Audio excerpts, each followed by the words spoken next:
Hello everybody, we're in the chapel at Tango Towers because we're doing an aerial comparison thing. We need to put these together.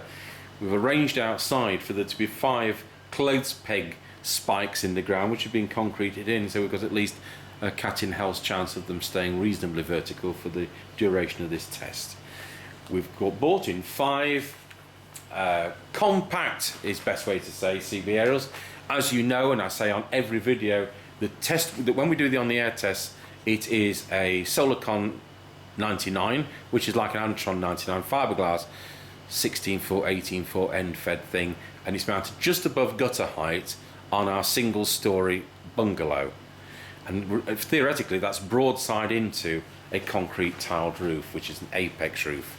So people in other countries, this is the buildings here are brick. Sometimes brick and concrete block, brick on one skin and concrete block on the inner. This building is brick on 2 skins, as you might be able to see. Got bricks.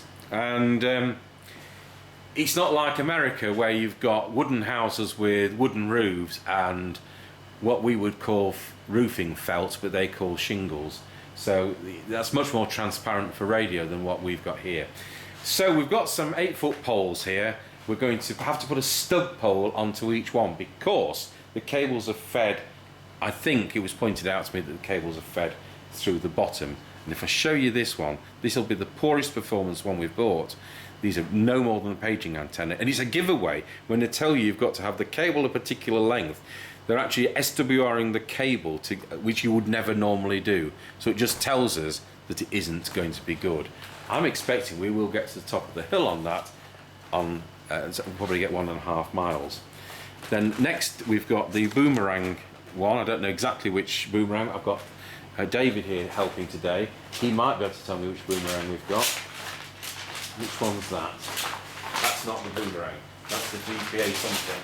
Is it that one with the black thick, what's it?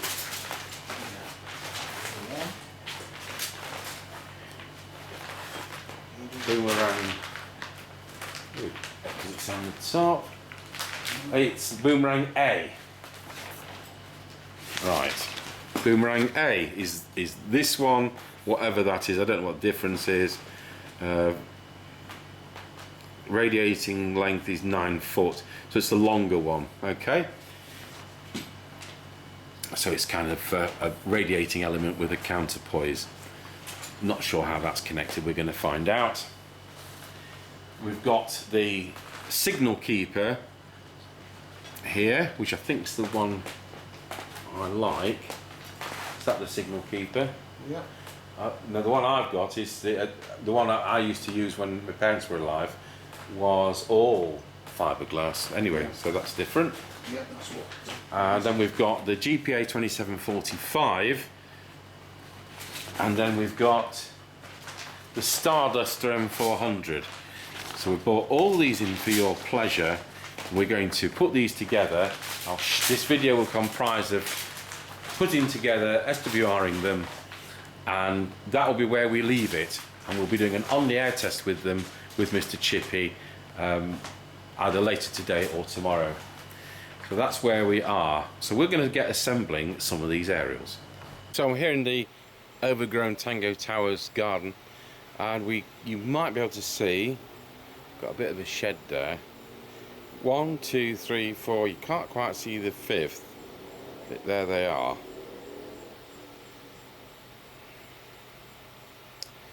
So what have we got? Well, I showed you all the paperwork.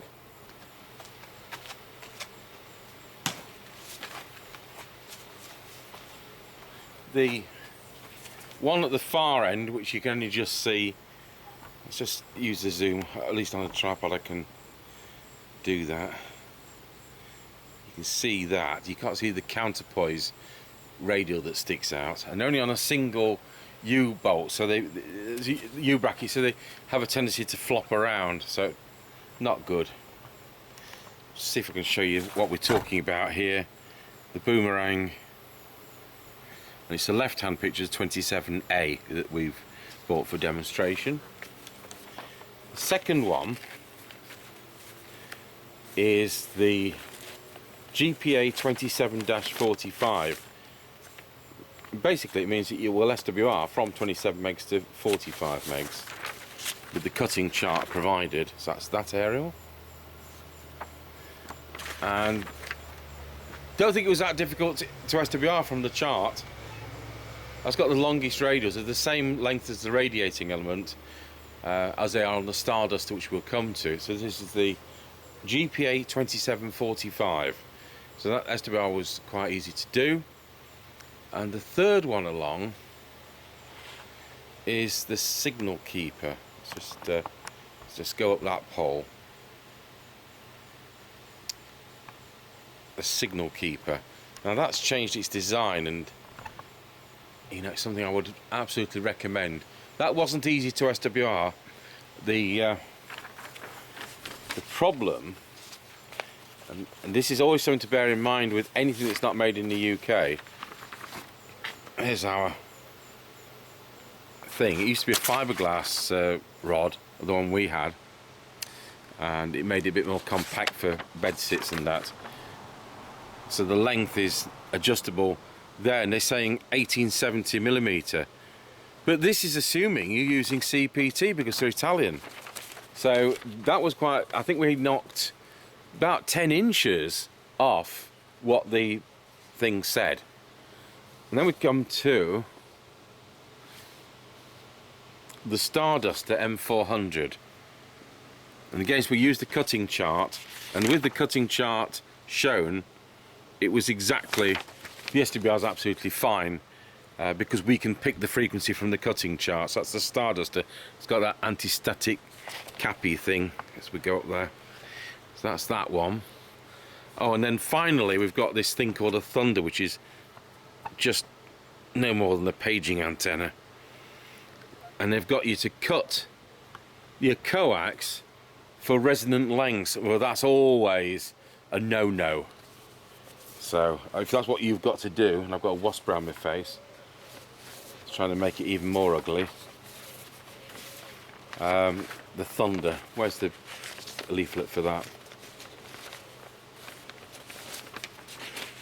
Huh.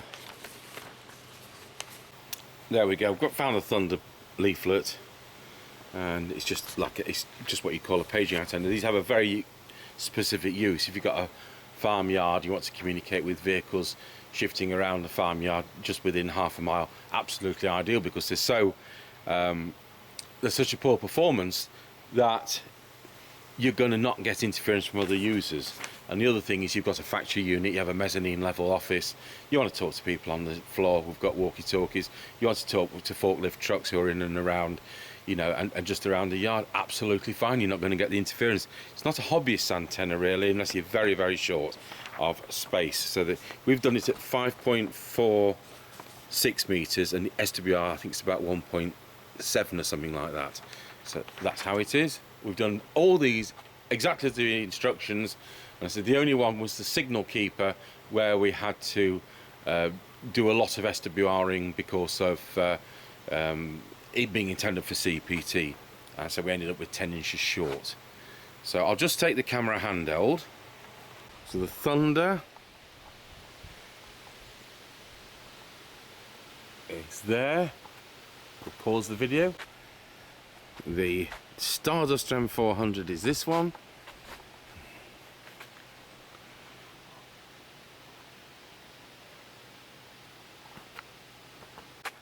The Signal Keeper is the next one. As I say, we had a bit of difficulty SWRing, but got there when we dropped 10 inches off it. The GPA 2745 is this one.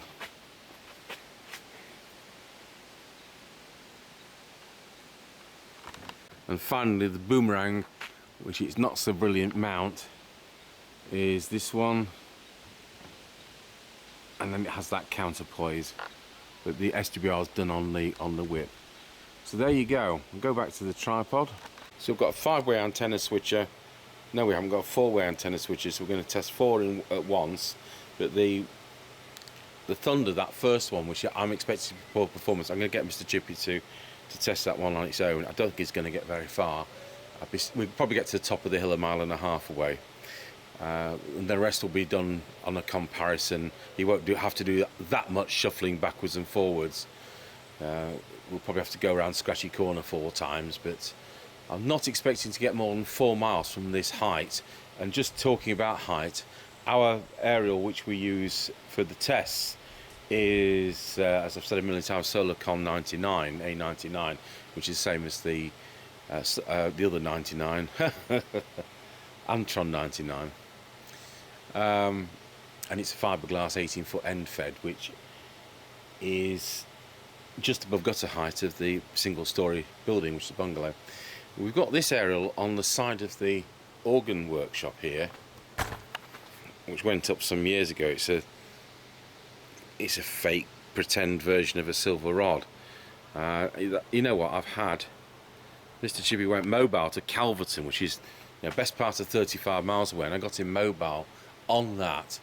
We had a Fidelity 2001 in the shed, and it meant that people in the garden, in the grounds here, could talk using the CB in the shed. And it was 35 miles. We don't use that for tests because that's really good performance. So these are 8-foot poles, and then we've cut 8-foot poles in half, so it's 8 plus 4. So each one of these is on 12 feet of pole. So it's the kind of thing that you can get away with in your back garden, like we're doing here, when you're living perhaps in a rented property and you can't start putting things on your on the wall of the building, which we can with it being a bought property. So this is why we're doing this test. We're also going to do another test with an indoor aerial, which when I was living in the bedsit doing my apprenticeship, is how I was working. I did get about 6 miles as a maximum. So there you are, that's the 6 we're doing. This is the precursor to doing the test, and that's what we're going to be testing tomorrow. It may not be tomorrow, we've got a visitor coming from Ireland. But that's the precursor to the test. We've spent 4 hours putting these together, David and myself. So thank you, David, for the help there. At least he took away a sticker. I think he's got a thing for stickers. So thanks for watching. This is the assembly of the aerial for the antenna, the compact antenna super test. Thanks for watching.